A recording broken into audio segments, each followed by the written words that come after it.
여러분 안녕하십니까? 뉴스9 윤정호입니다. 오늘 출근길 다들 힘드셨죠? 한방눈이 밤새 내리면서 온통 세상이 하얗습니다. 순백의 날씨와는 대조적으로 진흙탕 싸움이 정치권에서는 본격화하고 있습니다. 여야 가리지 않고 공천 후유증이 하나둘 드러나고 있는데 민주당은 심각합니다. 한때 이재명 지킴이를 자처했던 분은 이제서야 이 대표 판결문 운운하며 탈당했고 나만 재판받고 있냐며 이 대표에게 직격탄을 날리는 단식 농성 의원도 나왔습니다. 오늘 첫 소식은 사천 논란으로 얼룩지고 있는 민주당으로 갑니다. 오현주 기자의 보도입니다. 민주당 이수진 의원이 오늘 오후 탈당을 선언했습니다. 자신의 지역구인 서울 동작을이 전략선거구로 지정돼 사실상 컷오프된 데 반발한 겁니다. 사욕과 비리, 모함으로 얼룩진 현재의 당 지도부의 결정에 분노를 넘어 안타까움까지 느낍니다. 그러면서 백현동 사건 핵심 인물인 김인섭 전 대표가 징역 5년을 선고받은 1심 결과를 언급하며 이 대표를 공격했습니다. 이 대표를 당대표로 만들기 위해 노력한 것을 후회하고 책임을 통감한다고도 했습니다. 저는 지난주 백현동 판결을 보면서 이재명 대표가 국민을 상대로 거짓말을 하고 있다는 생각을 지울 수 없었습니다. 양승태 대법원의 블랙리스트 피해자라고 주장해 민주당에 영입됐던 이 의원은 친명계로 분류되었습니다. 뇌물 혐의로 재판을 받고 있는 노웅래 의원도 지역구인 서울 마포갑이 전략선거구로 지정되자 공천 횡포이자 독재라며 당대표실에서 무기한 단식 논성에 들어갔습니다. 나만 금품 관련한 지금 재판받고 있네? 예? 다 똑같이 받고 있잖아. 이렇게 하는 공천이라면 이건 공천이 아니 사천이지. 이외에도 경기 광명을과 의정부의 등 5곳이 전략선거구로 추가 지정되면서 김민철, 양기대, 양이원영 의원까지 현역 5명이 사실상 공천에서 배제됐습니다. 공천에서 탈락한 의원들의 반발이 개파를 불문하고 터져나오면서 이재명 대표의 리더십이 최대 위기를 맞았다는 지적이 나옵니다. TV조선 오현주입니다. 민주당이 임종석 전 대통령 비서실장도 컷오프할 예정이란 걸 저희가 단독 취재했습니다. 친문 천액이 논란의 핵심으로 친문 진영의 상당한 반발이 예상됩니다. 반면 친명 지도부는 대거 단수 공천을 받았습니다. 이어서 최홍국 기자가 보도합니다. 민주당은 서울 중구 성동갑에 출마한 임종석 전 비서실장에게 송파갑 출마를 타진해왔습니다. 하지만 임 전 실장 측은 성동구는 민주당 텃밭이 아니라 약세 지역이라 지지 기반이 있는 후보가 절실하다며 거절했습니다. 저는 지금에 와서 다시 어디로 가라 하는 거는 저는 지금은 불가능하고. 이에 따라 민주당은 이르면 내일 중구 성동갑에 제3의 인물을 전략 공천하는 방안을 검토 중인 것으로 알려졌습니다. 공관위 관계자는 중구 성동갑은 이미 전략 선거구로 지정된 곳이라며 다른 인물을 전략 공천하면 임 전 실장은 자연스럽게 컷오프될 수밖에 없다고 했습니다. 민주당은 오늘 단수 공천 지역 12곳도 추가로 발표했습니다. 박찬대, 장경태 최고위원과 안규백 전략공관위원장, 최강욱 전 의원의 암컷 발언을 옹호해 논란이 됐던 남영희 전 민주연구원 부원장 등 친명계 인사들이 대거 공천을 받았습니다. 앞서 발표된 1차 경선 결과에선 호남과 제주 지역 비명계 현역 의원 5명이 모두 탈락했는데 이들을 꺾은 상대 후보 중 4명이 친명계였습니다. 민주당 공관위는 현역 하위평가에 불복해 재심을 신청한 김한정, 박용진 의원에 대해 명백한 하자가 없다며 하루 만에 기각을 통보했습니다. TV조선 최원국입니다. 이런 반발에도 이재명 대표는 자신을 향한 사퇴론을 일축했습니다. 황골 탈퇴 과정이라면서 다른 의원들과 셀카도 찍고 브리핑 때는 한참 웃는 모습도 보였습니다. 장세희 기자가 취재했습니다. 대정부 질문이 시작되기 전 이재명 대표가 국회 본회의장에서 친명계 의원들과 웃으며 셀카를 찍습니다. 회의장을 빠져나오는 이 대표에게 공천 관련 질문이 쏟아졌지만 이 대표는 자리를 피했습니다. 현역 하위 20%의 비명계 몰린 거 차기 당권 노린 거란 지적 나오는데요. 하지만 곧 예정에 없던 기자회견을 열고 충실하고 공정하고 투명하게 시스템 공천을 하고 있다고 했습니다. 하위 평가를 받거나 컷오프된 현역 의원들의 반발도 환골 탈퇴 과정에서 생기는 약간의 진통이라며 웃음을 보이기도 했습니다. 동료 의원들의 평가 0점 맞은 분도 있다고 합니다. 여러분 아마 짐작하실 수 있을 분이시기도 한 것 같아요. 비명계 일각의 이선 후퇴, 사퇴 요구는 일축했습니다. 툭하면 사퇴하라 소리 하는 분들이 계신 모양인데 그런 식으로 사퇴하면 아마 1년 내내 365일 대표가 바뀌어야 될 겁니다. 당 지도부도 전쟁 중에 장수를 바꿀 수는 없다고 했습니다. 공천이 엉망이라고 하는 것에 대해서는 동의하기 어렵고 야당의 당대표가 꺾이면 검찰 독재가 항구화될 가능성이 있는 거죠. 다만 홍익표 원내대표는 공천 논란과 관련해 국민께 실망을 드려 송구하다며 고개를 숙였습니다. 홍 원내대표는 오늘 오후 이해찬 전 대표, 김태년 의원과 만나 공천 파동에 대해 논의한 것으로 알려졌습니다. TV조선 장세희입니다. 이번 총선에서 한동훈 국민의힘 비상대책위원장이 내건 이슈 중 하나가 운동권 청산이었습니다.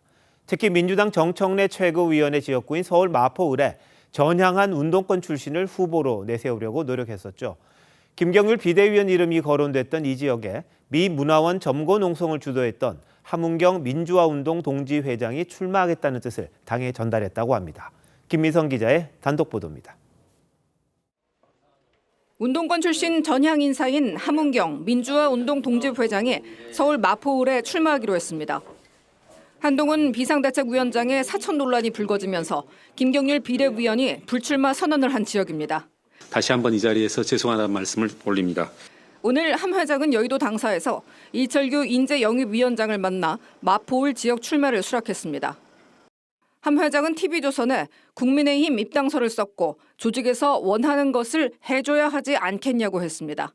또 자신은 정청래 의원을 상대로 승리할 것이라며 포부도 밝혔습니다. 서울대 물리학과 82학번인 함 회장은 1985년 삼민투 위원장으로 미국 문화원 점거 농성을 주도했고 현재는 군산에서 횟집을 운영하면서 운동권 청산 활동을 병행하고 있습니다. 반일 감정을 부추기겠다라고 하는 명백한 의도를 갖고 시작한 싸움입니다. 반일 감정을 이용하겠다고 하는 사람들이 있어서입니다. 국민의힘은 한 위원장이 이번 총선에 기치로 내건 운동권 청산의 한 축인 민주당 정청래 의원의 맞수가 정해지면서 수도권 다른 지역 공천에도 속도를 낼 계획입니다. TV조선 김미선입니다. 한동훈 위원장은 공천이 마무리된 수도권 지역 지원에 나섰습니다. 이틀 전 광진에 이어 오늘은 구로를 찾아 태영호, 호준석 후보에게 힘을 실어줬습니다.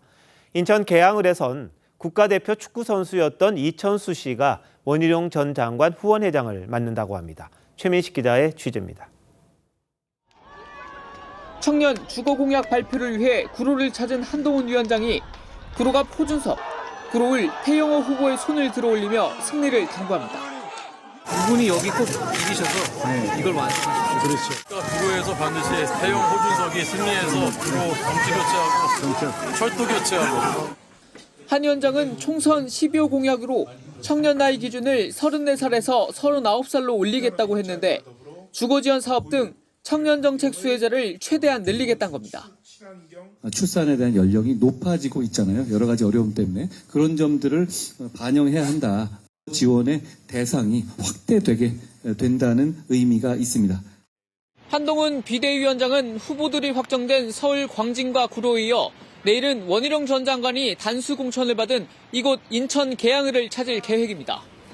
전 국가대표 축구 선수였던 이천수 씨가 원 전 장관 후원회장을 맡기로 했습니다. 정말 단순히 살짝 왔다 가실 분이 아니기 때문에 그걸 믿어주시고 끝까지 지지해 주셨으면 좋겠습니다. 꼭 이기겠습니다. 계양 발전을 진짜로 해내는 그런 의미에서 계양의 히딩크 제가 되겠습니다.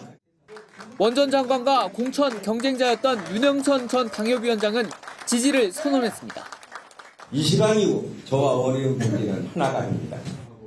원 전 장관은 인천 계양을을 자신의 마지막 지역구로 삼겠다고 했습니다. TV조선 최민식입니다. 민주당의 공천 파동이 수습은커녕 악화일로입니다. 공천에서 배제된 현역 의원들이 하나둘 나오면서 이 탈당 선언, 단식 농성까지 이어지고 있는데 이 대표는 개의치 않겠다는 의지 강해 보입니다. 민주당의 공천 상황이 어떻게 되는지 정치부 이태희 기자에게 물어보겠습니다. 자, 이 기자 앞서 봤지만 오늘 탈당 선언했던 이수진 의원, 이재명 대표를 향해서 아주 공세가 상당히 강했습니다. 그런데 알다시피 이수진 의원은 이재명 대표로 만들었고 또 친명계다 이런 평가가 있었던 의원이잖아요. 그렇습니다. 원래 이수진 의원은 이 김용민, 최강욱 의원들, 이 강성 의원들의 모임이죠. 철험회 소속이었습니다. 특히 지난 2022년 민주당 전당대회 때는 이재명 대표에게 불리한 방향으로 전대룰이 결정되려고 하자 친명계 의원들이 돌린 반대 연판장에 이름을 올리기도 했습니다. 위기 때마다 이재명 대표를 앞장서서 지지하고 도왔고 오늘의 당대표를 만드는데 그 누구보다 열심이었습니다. 그런데 지금 후회합니다. 자, 그런데 오늘 이 대표가 백현동 의혹 재판을 받고 있잖아요. 그 의혹에 대한 이야기를 했습니다. 왜 자신이 후회하는지 머지않아 드러날 거다 이런 이야기를 했는데 이거 무슨 뜻입니까? 이 대표도 결국 유죄 선고를 피할 수 없을 것이라는 뜻으로 해석이 됐습니다. 판사 출신인 이 의원이 백현동 사건 브로커의 1심 판결문을 근거로 이 대표의 사법 리스크를 정면으로 공격한 셈입니다. 하지만 자신의 공천 탈락 이후에야 나온 일종의 양심 고백에 진정성이 없다는 지적도 나옵니다. 자, 이번에 노웅래 의원 이야기 한번 해보죠. 당대표실에서 단식 농성에 들어갔는데 이건 어떻게 봐야 합니까? 이 노 의원 역시 이 대표의 아픈 부분을 건드렸습니다. 특히 노 의원이 당대표실 안에서 단식에 들어간 건 지난해 9월이죠. 체포동의안 표결을 앞두고 있었던 이 대표의 단식 투쟁을 연상케 한다는 말이 나왔습니다. 실제로 노 의원은 자신이 뇌물수수 의혹으로 재판을 받고 있다는 점을 의식한 듯 나만 재판을 받고 있느냐고 반발했습니다. 네. 자, 근데 사실 공천을 하다 보면 현역 의원들이 컷오프 되는 거 뭐 당연한 일이고 다반사고요. 그리고 어떤 면에서는 이걸 가지고 잘했다, 개혁이다 이런 이야기를 하지 않습니까? 근데 유독 이번에 민주당 의원들의 반발이 심한 거 뭐 이유가 따로 있는 겁니까? 민주당이 주장하는 시스템 공천에 대한 신뢰가 무너졌기 때문이라고 봐야 할 겁니다. 특히 저희가 보도해드린 대로 이 하위 20% 평가를 받은 의원들 대다수가 비명계인데다가 정체불명의 여론조사까지 논란이 되면서 공관위를 믿을 수 없다는 불신이 생긴 겁니다. 또 문재인 정부 책임론을 제기하며 임종석 전 실장을 공천 배제할 움직임을 보이면서도 역시 전 정부 인사인 추미애 전 장관은 전략공천 카드로 검토하면서 이중잣대라는 비판도 나왔습니다. 이런 상황에서 친명계 인사들이 대거 공천을 받을 움직임을 보이자 비명계에선 이 대표가 이번 총선 승리보다 사법 리스크 방탄을 위한 친정체제 구축에 더 몰두하고 있다는 의심까지 나오고 있습니다. 오늘 이의 신청했던 거 다 기각이 됐어요. 그럼 앞으로 공천에 불만을 가진 민주당 의원들의 탈당 더 이어질 걸로 예상합니까? 아마 상당수 의원들이 탈당을 고민을 하고 있을 겁니다. 다만 하위 20%에 포함이 됐지만 페널티를 안고라도 경선에 참여하려는 의원들도 적지 않습니다. 일단 당내 경선에 참여한 후보자는 무소속이나 다른 정당 후보로 같은 선거구에는 출마할 수 없기 때문에 이들이 탈당하기는 쉽지 않아 보이고요. 다만 오늘 컷오프된 이수진 의원처럼 공천에서 원천 배제된 의원들의 경우엔 탈당을 선택할 가능성도 배제할 수 없습니다. 앞서 탈당을 선언한 김영주 의원에겐 이낙연 대표 측 새로운 미래뿐 아니라 국민의힘에서도 영입 러브콜을 보내고 있는 것으로 알려졌습니다. 네, 이 기자 잘 들었습니다.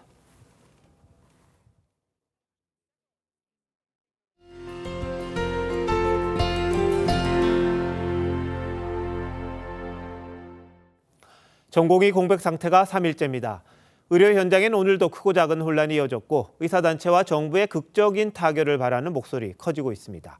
하지만 아직까지 해결의 실마리는 보이질 않습니다.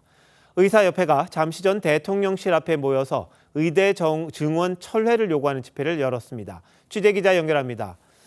배상윤 기자, 집회 상황 알려주시죠. 네, 서울시 의사회 추산 1,000여 명이 참석해 지금은 보시는 것처럼 완전히 해산한 상태입니다. 저녁 7시부터 이곳 대통령실 앞에서 의대 증원 철회를 요구했습니다. 일방적인 정책 추진, 국민 건강 위협한다. 집회엔 의협집행부와 전공의들이 대거 참석해 정부를 향한 강도 높은 비판을 쏟아냈습니다. 전공의들에게 내려진 업무 개시 명령을 즉각 철회할 것도 요구했습니다. 정부의 과도하고 독단적인 의대 정원 증원 막아내겠습니다. 함께하면 승리할 수 있습니다. 투쟁! 집회에 앞서 기자회견도 열고 국민의 지지를 호소했습니다. 국민 여러분, 학생과 전공의들이 자신들의 미래를 포기하지 않도록 정부의 폭력을 멈춰 주십시오. 의협의 강경 기조는 당분간 이어질 전망입니다. 오는 25일엔 전국의사 대표자 회의, 다음 주엔 총파업 찬반 투표가 예고돼 있습니다. 다음 달 10일 예정된 총굴기 대회도 일주일 앞당겨 진행하기로 했습니다. 대통령실 앞에서 TV조선 배상윤입니다. 전공의들은 10,000명 가까이 사직서를 냈습니다. 정부는 의대 정원을 늘리는 방침엔 변함이 없지만 전공의들의 다른 요구사항들에는 귀를 기울이겠다고 합니다. 황민지 기자입니다. 진료실 문 앞에 A4 용지 1장. 의료 공백으로 진료가 3시간 이상 지연될 예정이니 간호사들에게 폭언과 욕설을 삼가해달라고 써 있습니다. 대형 병원 산부인과 교수가 붙인 호소문입니다. 사직서를 낸 전공의는 현재까지 9,275명, 주요 병원 수련의 74%가 병원을 떠났습니다.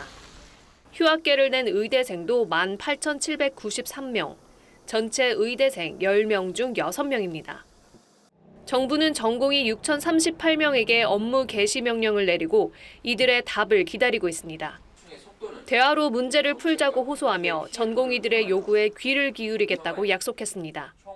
열악한 전공의 수련 환경 개선, 지금보다 일과 삶의 균형이 더 개선되고 사법 부담이 완화된 환경에서 여러분이 소신껏 일할 수 있도록. 하지만 의대 증원은 타협의 여지가 없다는 점을 분명히 했습니다.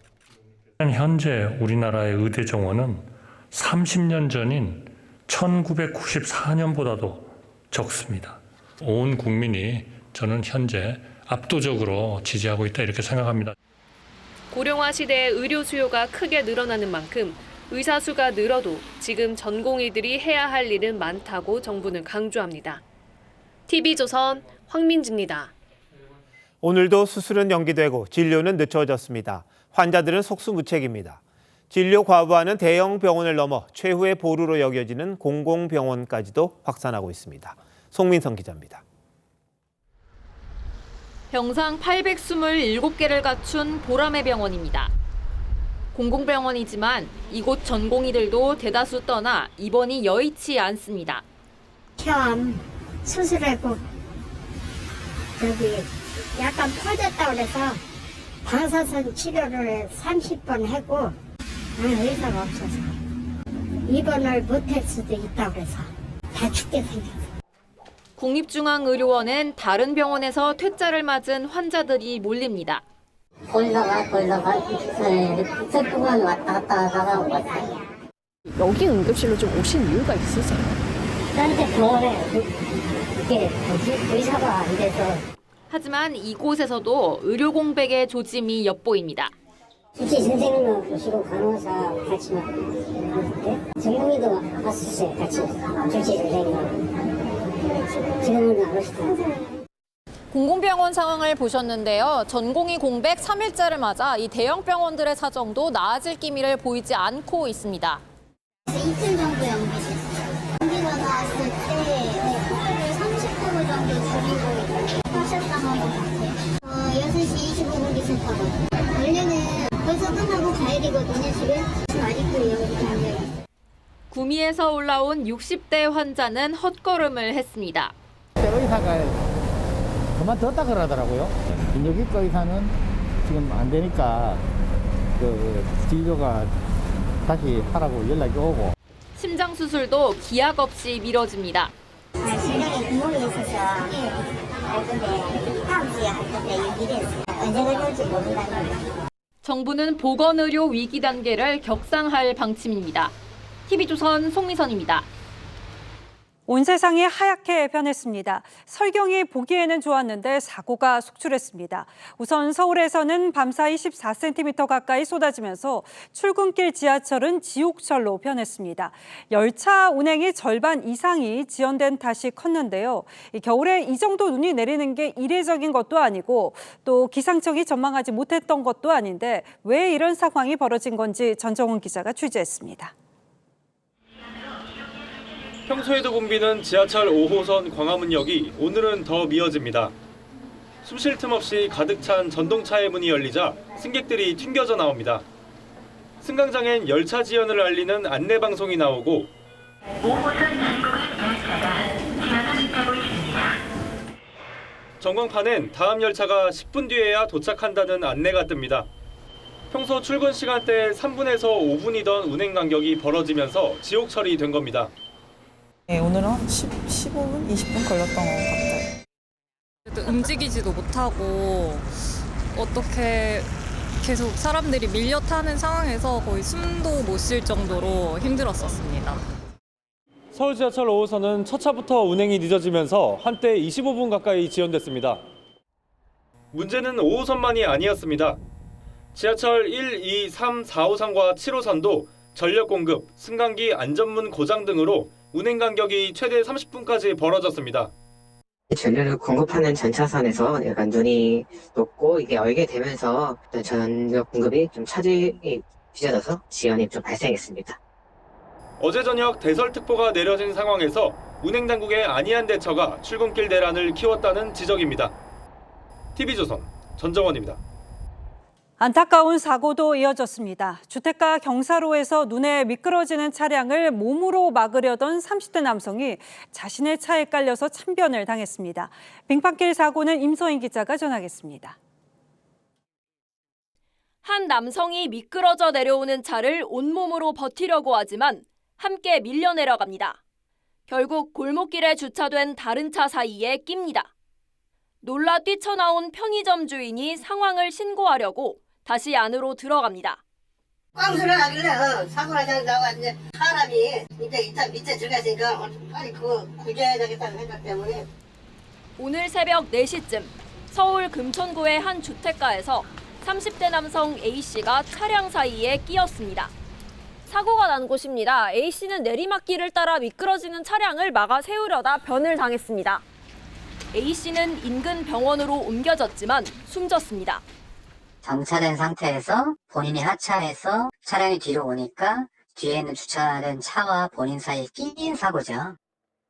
경찰이 터널을 나오는 차를 향해 연신 속도를 줄이라는 수신호를 보냅니다.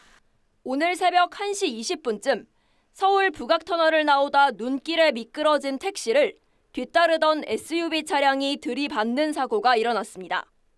터널은 얼음 눈이 없잖아요. 내가 알려가지고 브레이크를 잡았는데 때리고 거기 가서 전속했어요. 이 사고로 60대 택시기사와 40대 승객이 다쳐 병원으로 옮겨졌습니다. TV조선 임서인입니다. 계속해서 사흘 동안 70cm 가까운 폭설이 쏟아진 강원 지역 소식 전하겠습니다. 어제 강원 일부 지역은 사실상 고립이라고 전해드렸는데 이 폭설에 쓰러진 나무가 전신주를 덮치면서 정전까지 속출했습니다. 내일까지 눈이 30cm가량 더 내릴 것으로 전망된 만큼 추가 피해 없도록 대비하셔야겠습니다. 이승훈 기자입니다. 고갯길 옆 전신주가 부러져 바닥이 드러났습니다. 무거운 습설에 나무가 쓰러지며 전신주를 덮친 겁니다. 강릉과 삼척, 홍천에서 이 같은 피해로 262가구가 정전됐습니다. 폭설로 전기가 끊긴 마을입니다. 이렇게 전등부터 보일러까지 작동이 안 되고 핸드폰 연결도 끊긴 상태입니다. 주민들은 촛불과 핫팩으로 추위와 어둠을 버텨야 했습니다. 밥을 할 수가 없잖아요. 그래서 여기 가스가 있다 모를까 가스가 없으니까 밥을 굶었죠. 70cm가량 쌓인 눈에 마을 진입로를 찾기 어렵습니다. 대형 중장비로 눈을 치우고 눈삽으로 직접 길을 뚫어야 합니다. 일부 시민들은 스키를 타고 이동하고 평창 선저령에선 등산객 3명이 고립됐다 구조됐습니다. 눈이 허리까지 잠겨가지고 못 내려오는 거죠. 그 정도에 있고. 도심 골목길은 슬러시처럼 변해 시민들이 미끄러지기를 반복했습니다. 고층 빌딩에서 떨어지는 눈과 얼음 때문에 빌딩 옆 인도는 통제됐습니다. 선으로 가야 되는데 돌아서 가야 돼서 약간 어려운 상황이죠. 기상청은 내일까지 강원 산지에 최대 30cm의 눈이 더 내릴 것으로 예보했습니다. TV조선 이수훈입니다. 서울의 한 자치구 의회 공무원이 빨래방을 운영하고 있다는 의혹이 제기됐습니다. 사실이라면 겸직 금지 의무 위반에 해당됩니다. 그런데 이를 조사해야 할 의회는 무슨 이유에서인지 손을 놓고 있다가 최근에야 조사를 시작했습니다. 고승현 기자의 단독 보도입니다. 서울 중구의 한 셀프 빨래방. 현금으로만 사용이 가능한데 지난달 초 이곳 운영자가 구의회 공무원이라는 의혹이 제기됐습니다. 실제 당시 온라인에는 해당 공무원의 휴대전화 번호가 업체 번호로 등록돼 있었고 안내문에도 해당 번호가 적혀 있었습니다. 겸직 의혹이 불거지자 중구청은 의회에 조사를 요청하는 공문을 전달했습니다. 하지만 의회는 진상조사를 계속해서 미뤘습니다. 공문을 이제 3번에 걸쳐서 보냈어요. 1차, 2차에 대해서 답변이 없었기 때문에 재차 보낸 거죠. 의회가 제 식구를 감싸고 있다는 비판도 나왔습니다. 결국은 의장이 다 뽑아놓은 의장 사람인 거잖아요. 우리는 우리 직원을 믿어줘야 된다라고 하더라고요. 해당 공무원은 빨래방이 아들 명의로 돼 있고 실제 아들이 운영했다며 겸직이 아니라고 주장했습니다. 제가 전화번호를 써놨었죠. 그 아들이 지금 지방 출장이 좀 많아가지고 손님한테 전화원이 있어요. 그건 제가 받아줬어요. 공무원은 또 지난달 자신의 동생에게 빨래방을 넘겼다고 밝혔습니다. 의회 측은 해당 공무원이 최근까지 승진 교육을 받아 조사를 어제 시작했다고 해명했습니다. TV조선 고승현입니다. 지방의회를 둘러싼 논란은 또 있습니다. 전국 지방의회들이 의정활동비를 최대 폭인 200만 원까지 증액하고 있습니다. 아시겠습니다만 의정활동비는 지방의원들이 의정을 함에 있어서 필수적으로 소요되는 비용을 지원하는 것인데 이 서민 경제가 어려운 마당에 비판을 피하기는 어려워 보입니다. 하동훈 기자의 보도입니다. 투표 결과를 말씀드리겠습니다. 재석의원 87명 중 찬성 87명. 지난 20일 서울시의회에서 의정활동비를 매달 150만 원에서 200만 원으로 올리는 조례 개정안이 만장일치로 통과됐습니다. 강원도의회와 울산시의회 등도 법이 정한 최대폭인 월 50만 원씩 올리는 안을 이미 만장일치로 통과시켰습니다. 자기들끼리 이렇게 정하고 그냥 그런 식으로 결정돼 버리는 건 모두가 만장일치로 찬성을 했다는 것은 그래도 문제가 있지 않나 이렇게 생각합니다. 부산에서는 의정활동비 인상을 놓고 주민 의견을 수렴하는 공청회가 열렸습니다. 20년간 동결했던 활동비를 올려야 한다는 찬성 측과 재정적으로 뒷받침해야 조금이라도 이렇게 의원들의 연구 활동을 통해서 전문성이 올라가서 공무원 서민 정서와 맞지 않는다는 반대 측 의견이 팽팽합니다. 경제적인 체감온도는 더 낮다고 볼 수가 있겠습니다. 당연히 인상해야 된다라는 그런 식의 인식은 시민의 정서와는 맞지 않을 뿐만 아니라 민생 현안 처리는 뒷전인 채 활동비만 올린다는 비판이 잇따르자 인상안 처리를 앞둔 경기도의회에서는 일부 자정의 목소리가 나오기도 했습니다. 어려운 경제 상황을 감안하여 본 의원은 의정 활동비 인상에 반대합니다. 일각에선 의정활동비 사용의 투명성을 함께 높여야 한다는 지적도 나옵니다. TV조선 하동훈입니다. 새벽 시간 한 아파트 옹벽이 무너져 내렸습니다. 다행히 인명피해는 없었고 차량 9대가 파손됐는데요. 요즘처럼 날이 풀려서 얼음이 녹는 시기에는 지반이 약해져서 비슷한 사고가 발생할 수 있는 만큼 주의하셔야겠습니다. 김다로 기자입니다. 눈발이 흩날리는 새벽, 토사와 콘크리트 블럭이 폭격을 맞은 듯 무너져 내렸습니다. 차량 앞유리는 산산조각이 났고 승용차는 쏟아진 토사에 원래 있던 곳에서 5m가량 밀려났습니다. 이 차는 밀려난 거예요, 이거. 오늘 새벽 3시 20분쯤 충남 태안의 한 아파트 주차장에서 옹벽이 무너져 내렸습니다. 천둥하는 소리처럼 아랑했어요. 한 차장에서 막 삐삐대고 울고. 높이 6m짜리 옹벽이 20m 구간에 걸쳐 붕괴되며 차량 9대가 부서졌습니다. 입주민들은 평소 사람들 왕래가 잦은 곳에서 사고가 난 만큼 추가 붕괴에 대한 우려가 큽니다. 걱정했었죠. 어제 저녁에 또 할까 했더니 추가적으로 무너질까 봐 걱정이 많이 했어요. 지난 19일엔 충북 청주의 한 도로 진입로 옹벽이 무너졌습니다. 인명피해는 없었지만 쏟아진 토사에 도로가 12시간 넘게 통제됐습니다. 최근 따뜻한 날씨에 비까지 내리며 겨우내 얼었던 집안이 녹아 각종 붕괴 사고가 잇따르고 있습니다. 최근 3년 동안 2, 3월 해빙기 사고는 모두 143건 발생했는데 집안 약화로 인한 도로나 옹벽 붕괴 사고가 76건으로 가장 많았습니다. TV조선 김다로입니다. 민주당이 주도하는 야권 비례연합에 참여하면서 서너 석은 확보할 걸로 보이는 진보당. 그 논란이 오늘도 이어졌습니다. 당 강령의 한미관계 해체 같은 과격한 내용도 담겨 있는데 이재명 대표가 자기 정치를 위해 예통진당 세력을 부활시킨다는 비판이 나왔습니다. 신유만 기자가 보도합니다. 통합진보당은 이석기 전 의원의 내란 선동 사건을 계기로 2014년 해산됐습니다. 비청구인 통합진보당을 해산한다. 비청구인 소속 국회의원들은 그 의원직을 상실한다. 통진당 해산 이후 만들어진 민중연합당은 민중당을 거쳐 현재 진보당이 됐는데 불평등한 한미관계 해체나 재벌 독점경제 해체 같은 강령은 옛 통진당과 판박입니다. 인적 구성도 비슷합니다. 민주당이 양보한 울산 북구 후보 윤종호 전 의원과 현역인 강성희 의원을 비롯해 지역구에 출마한 김재현, 이상규 전 의원도 모두 통진당 출신입니다. 이들은 진보당이 최소 3석을 확보할 것으로 예상되는 비례대표에 나설 가능성도 있습니다. 진보당은 이번 주에 비례대표 후보 선출 절차에 들어갑니다. 3월 5일에 진보당의 비례대표 후보가 확정이 됩니다. 비례후보 4명의 추천권을 가진 범야권 시민단체 구성원들도 논란입니다. 광우병 시위를 주도했거나 국가보안법 위반 혐의로 구속됐던 인사들이 포진했고 천안함 자폭 발언으로 민주당 혁신위원장에서 물러났던 이래경 다른백년 이사장도 포함됐습니다.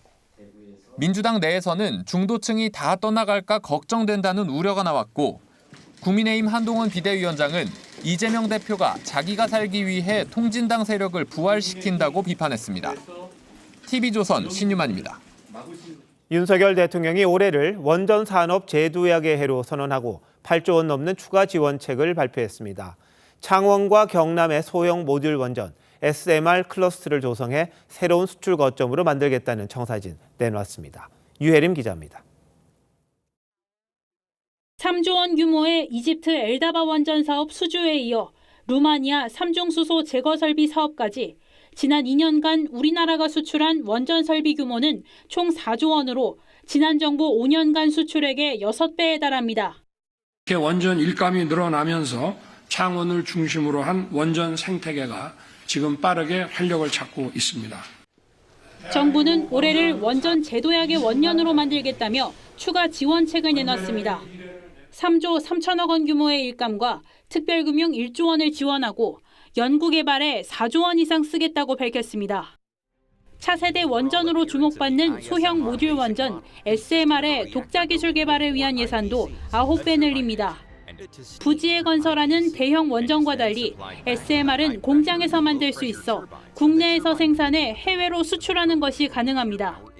정부는 원전 기자재 업체가 모인 창원과 경남에 글로벌 SMR 클러스터를 조성해 반도체와 같은 수출 거점으로 만들 계획입니다.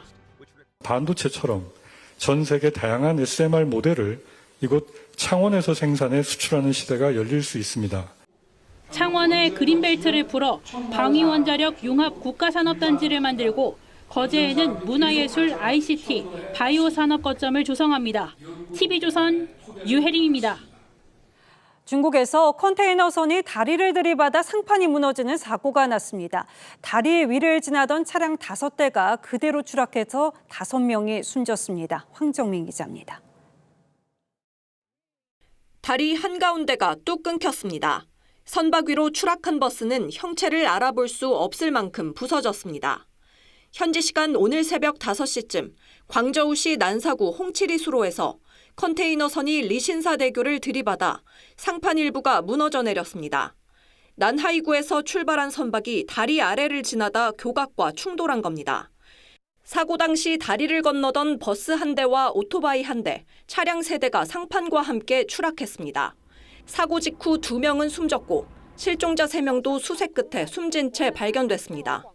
目前海事、消防、公安、救护车等救援力量已迅速集结，直升机、声纳船已投入使用，在涉事水域附近进行排查。 당국은 선박 소유주를 체포해 사고 경위를 조사 중이라고 현지 언론은 전했습니다. 광저우시 당국은 2년 전 리신사대교에 선박 충돌 방지 시설을 설치하는 공사에 착수했지만 이유는 공개하지 않은 채 완공을 수차례 늦춰왔습니다.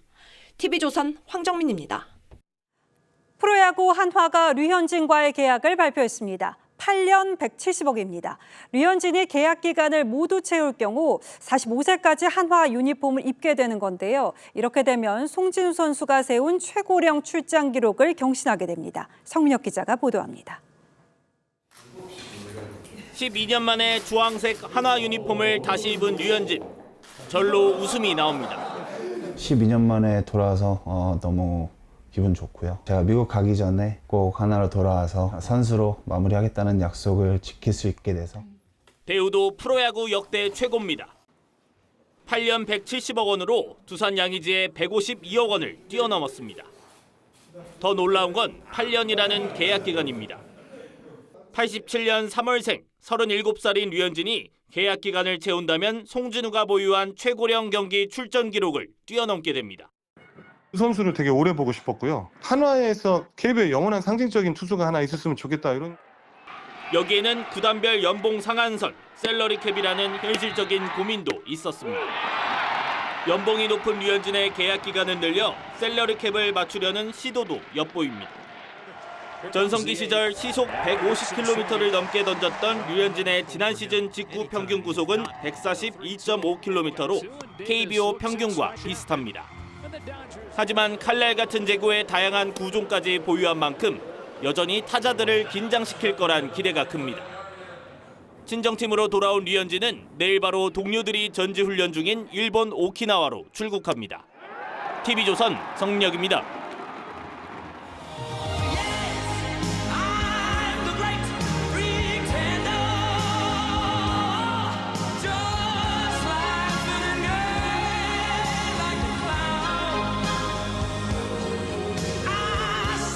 위선자는 나만의 세상에서 놀며 속으로는 창피해합니다.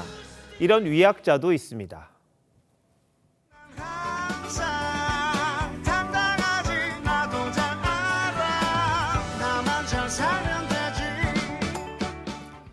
전국시대 양자는 나만을 위해 산다는 위야설을 주장했습니다. 누군가 그에게 말했죠. 털 하나를 뽑아 세상을 구한다면 그렇게 하겠습니까? 그가 말합니다. 털억 한 올도 뽑지 않겠노라.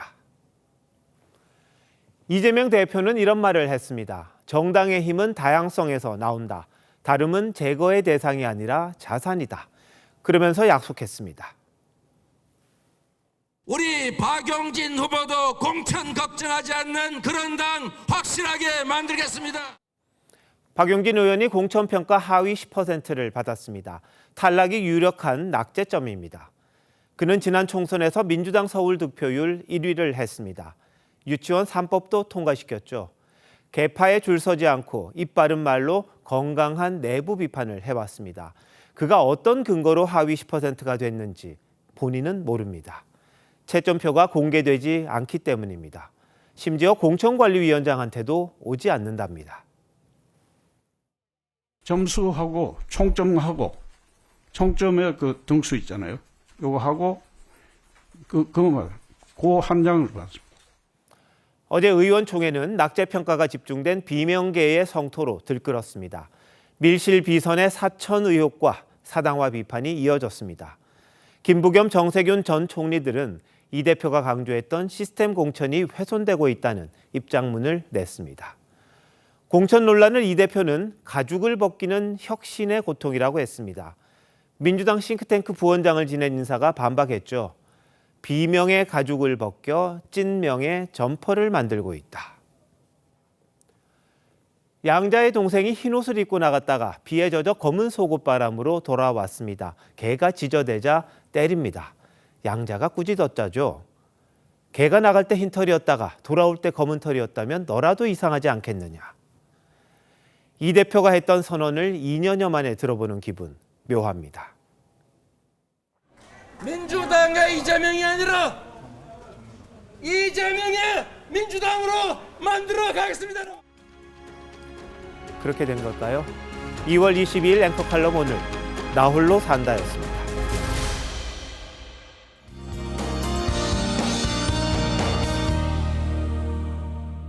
지난밤 서울에는 이번 겨울 들어 가장 많은 눈이 내렸습니다. 눈이 녹지 못하고 그대로 쌓여있는 곳들이 많아서 빙판길 조심하셔야겠습니다.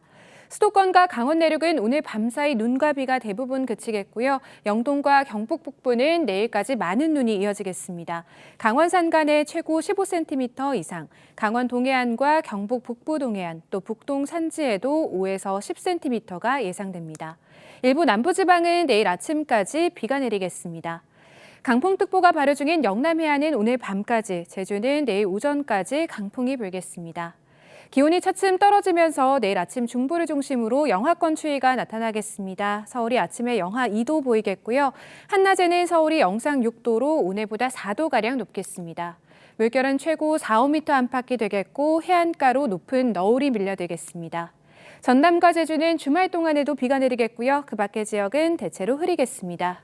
날씨였습니다. 2월 22일 목요일 뉴스나잇 마칩니다. 시청해주신 여러분 고맙습니다.